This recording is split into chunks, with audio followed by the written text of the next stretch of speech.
আচ্ছা দেখো, আজকে থেকে আমরা আরএস কর্মীর এমসিকিউগুলো দেখা শুরু করব।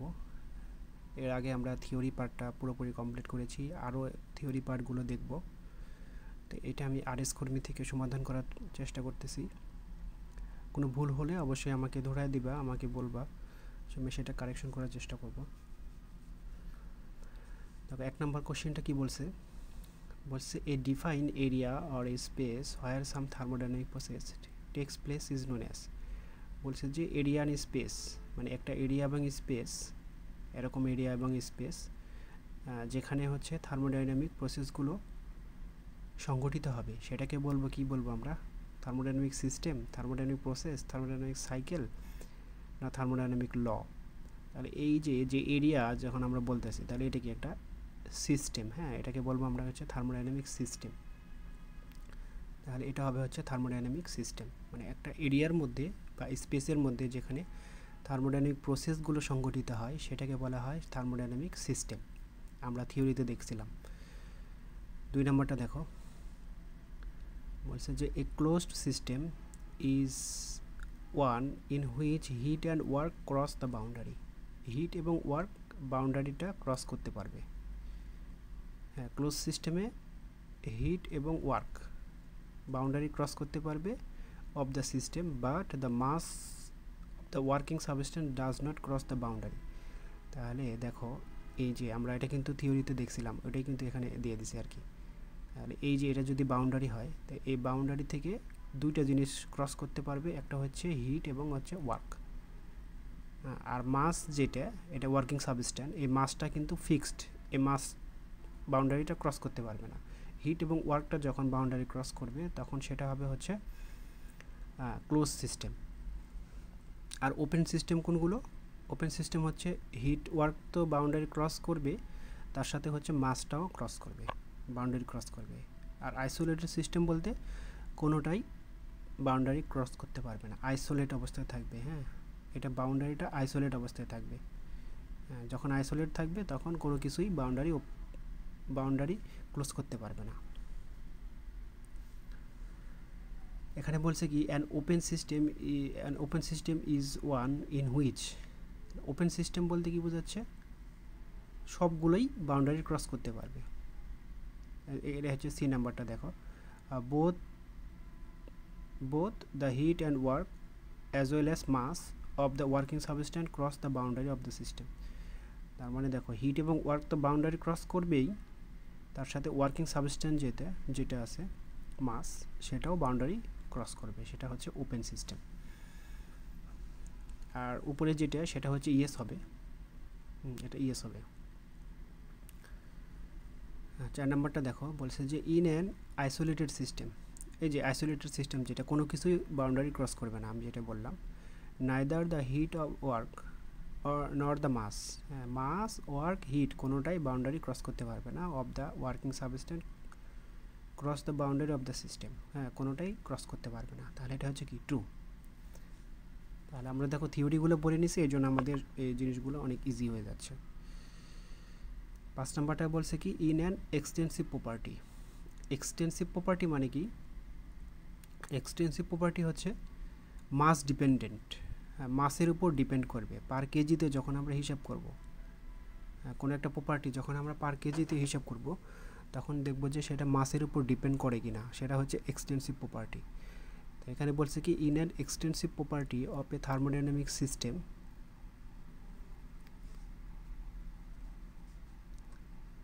থার্মোডাইনামিক সিস্টেমে কি বলছে?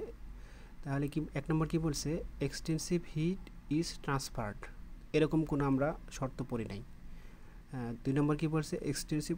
এক্সটেন্সিভ ওয়ার্ক ইজ ডান, এটাও আমরা পড়ি নাই, এরকম কোনো শর্ত আমরা এক্সটেন্সিভ প্রপার্টির ক্ষেত্রে পড়ি নাই।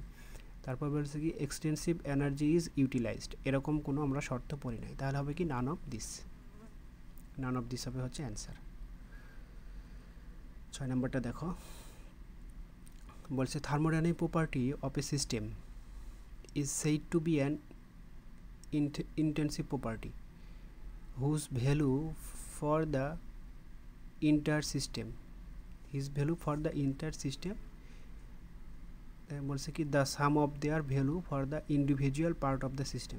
এরকম কোনো আমরা শর্ত কি পড়ছি কখনো ইন্টেন্সিভ প্রপার্টির ক্ষেত্রে পড়ি নাই। তাহলে হবে কি, এটা হবে is not equal to the some of their value of the individual of the system.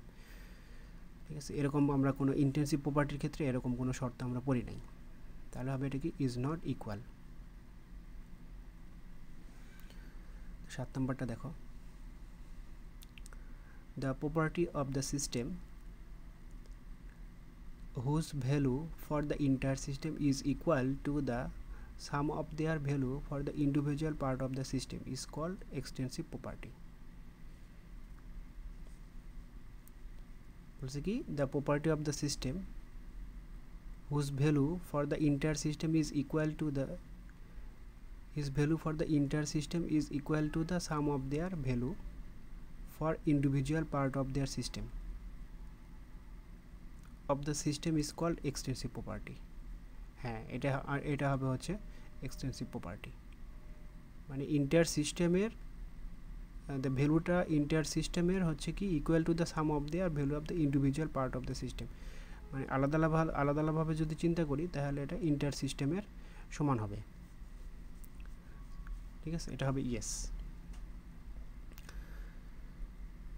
তাহলে এখানে দেখ বলছে 8 নাম্বারটা কি বলছে, 8 নাম্বার বলছে হচ্ছে which of the following is the extensive property. Extensive property মানে কি মাস ডিপেন্ডেন্ট, মাসের উপর ডিপেন্ড করবে অফ এ থার্মোডাইনামিক সিস্টেম। দেখো এই যে বিটা দেখো ভলিউম, তাহলে মাস বাড়লে কি ভলিউম বাড়ে না? অবশ্যই বাড়বে। আবার মাস কমলে ভলিউম কমবে, তাহলে এটা কি মাসের উপর ডিপেন্ডেন্ট। তাহলে এটা হবে কি অ্যান্সার এক্সটেন্সিভ প্রপার্টি। আর প্রেশারটা কিন্তু মাসের উপর ডিপেন্ড করে না। আমরা কখনো বলি যে নিউটন পার কেজি, এরকম কিন্তু বলতে পারবো না। টেম্পারেচার কিন্তু মাসের উপর ডিপেন্ড করবে না। টেম্পারেচার দেখো, টেম্পারেচার কি ডিগ্রি ক্যালভিন বা সেলসিয়াস পার কেজি এরকম বলবো না আর কি, এরকম হয় না। আবার density kg per metre cube এরকম। তাহলে পার কেজিতে কি এটা কোনো হিসাব হচ্ছে? পার কেজিতে হিসাব হচ্ছে না। তাহলে এটাও এক্সটেন্সিভ প্রপার্টির মধ্যে পড়তেছে না, আমার পড়তেছে মধ্যে হচ্ছে ভলিউম, মানে পার কেজিতে হিসাব করতে হবে আর কি। Which of the following is an intensive property. তাহলে মাস ইনডিপেন্ডেন্ট, মাসের উপর ডিপেন্ড করবে না। কোনটা মাসের উপর ডিপেন্ড করবে না? কোনটা? যে টেম্পারেচার মাসের উপর ডিপেন্ড করে না। হ্যাঁ, মাস তো মাসের উপর ডিপেন্ড করবে, ভলিউমটা মাসের উপর ডিপেন্ড করবে, আবার এনার্জিও মাসের উপর ডিপেন্ড করবে। হ্যাঁ, মাস বাড়লে অবশ্যই এনার্জি বাড়বে।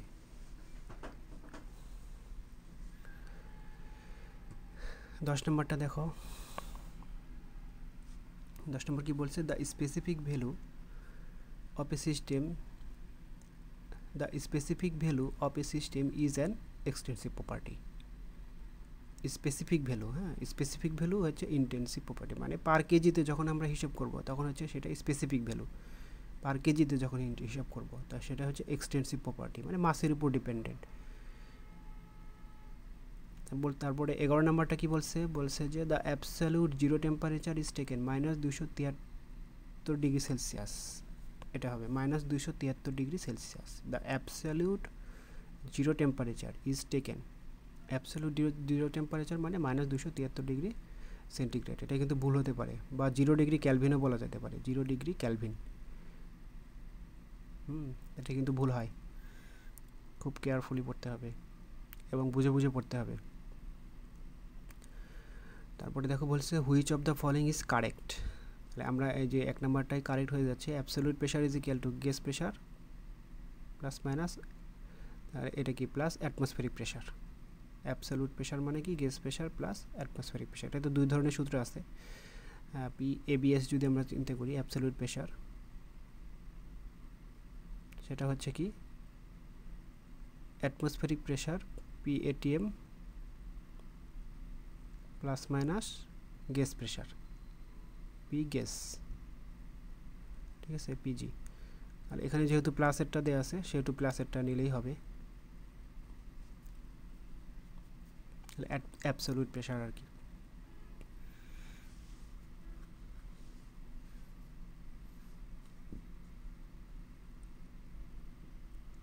আর এখানে বলছে কি 13 নম্বরে, the standard value of atmospheric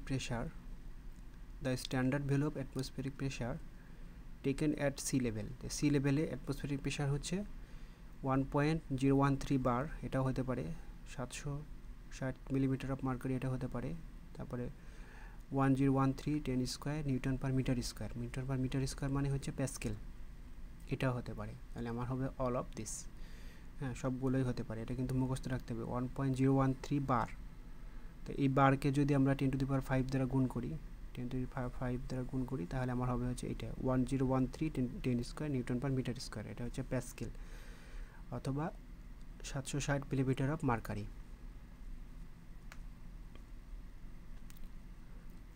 তারপরে 14 নম্বর কি বলছে, দ্য ভ্যালু অফ 1 বার, 1 বার মানে কি 10⁵, এটা 10⁵ নিউটন পার মিটার স্কোয়ার। 15 নম্বর কি বলছে, 15 নম্বরটা, the value of 1 millimetre of mercury is equal two, তাহলে 1 মিলিমিটার অফ মার্কারিকে আমি যদি প্যাসকেলে কনভার্ট করতে চাই তাহলে হবে হচ্ছে 133.3 নিউটন পার মিটার স্কোয়ার। এটা কিভাবে করব, সেটা হচ্ছে পি সমান সমান এইচ রো জি, এইচ রো জি, হ্যাঁ। তাহলে এইচ এর মান তো দেওয়া আছে 1 মিলিমিটার, মিলিমিটারকে আমরা মিটারে কনভার্ট করে নেব 1000 ভাগ দিয়ে।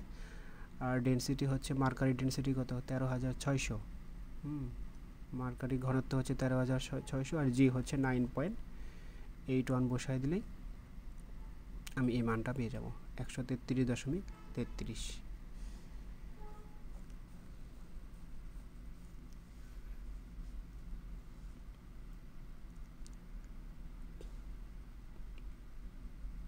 এই অঙ্কটা করে নিও তোমরা, বাসায় প্র্যাকটিস করো। আমি একটু বলে দিই, the reading of A pressure gauge fitted on an vessel 25 বার, হ্যাঁ 25 বার হচ্ছে প্রেশার দেওয়া আছে। দ্য অ্যাটমসফেরিক প্রেশার দেওয়া আছে 1 বার, অ্যান্ড দ্য ভ্যালু জি এর মান দেওয়া আছে এত। দ্য অ্যাবসলিউট প্রেশার কত হবে, তাহলে অ্যাবসলিউট প্রেশার কত হবে, আপনারা সূত্র একটু আগে বললাম, অ্যাবসলিউট প্রেশারের সূত্র। হ্যাঁ, অ্যাবসলিউট প্রেশার মানে কি, atmospheric pressure plus minus gas pressure, atmospheric pressure plus minus gas pressure. তাহলে এখানে গ্যাস প্রেশারটা কিসে দেওয়া আছে, অ্যাটমসফেরিক প্রেশার দেওয়া আছে, আর গ্যাস প্রেশারটা দেওয়া আছে হচ্ছে পজিটিভ, হ্যাঁ 25 বার। তাহলে এখান থেকে অ্যাবসলিউট প্রেশারটা বের করে দিবা, তাহলে এটা অ্যান্সার আসবে হচ্ছে 26.03 বার।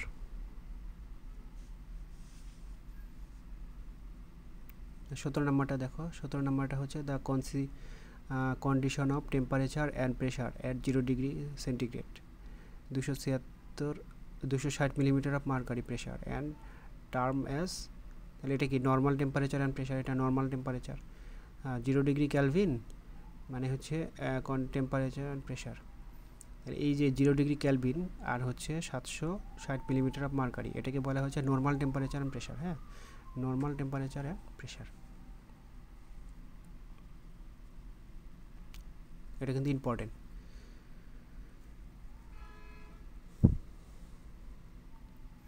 তাহলে এখানে বলছে কি, ইউনিট অফ এনার্জি, এনার্জির ইউনিট কি জুল বা কিলোজুল, জুল বা কিলোজুল আমরা এনার্জি বা হিট, এটা হিটের একক আমরা এটা বলি আর কি, জুল বা কিলোজুল। বলছে কি দ্য ইউনিট অফ পাওয়ার, পাওয়ারের ইউনিট এসআই ইউনিট হচ্ছে কি কিলোওয়াট বা ওয়াট, হ্যাঁ এটা বলতে পারি ট্রু, এটা হবে হচ্ছে ট্রু।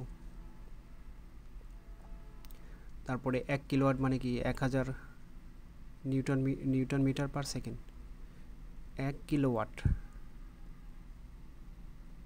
হ্যাঁ তাহলে দেখো এটা ভাঙি আমরা, 1 কিলোওয়াট মানে হচ্ছে, কিলোকে ভাঙলে হচ্ছে 1000, ঠিক আছে 1000 ওয়াট। আর ওয়াট মানে হচ্ছে Newton, sorry joule per second, হ্যাঁ ওয়াট মানে হচ্ছে জুল পার সেকেন্ড, আর জুল মানে হচ্ছে নিউটন মিটার পার সেকেন্ড। তাহলে 1 কিলোওয়াট কত হলো, 1000 নিউটন মিটার পার সেকেন্ড। সরাসরি ওয়াট না দিয়ে দেখো একটু এককটা একটু প্যাস লাগাই দিছে আর কি।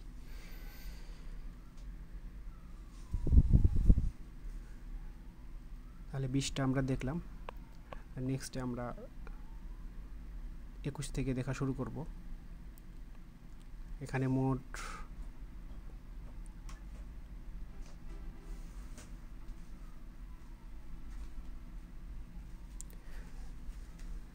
319টা এমসিকিউ আছে।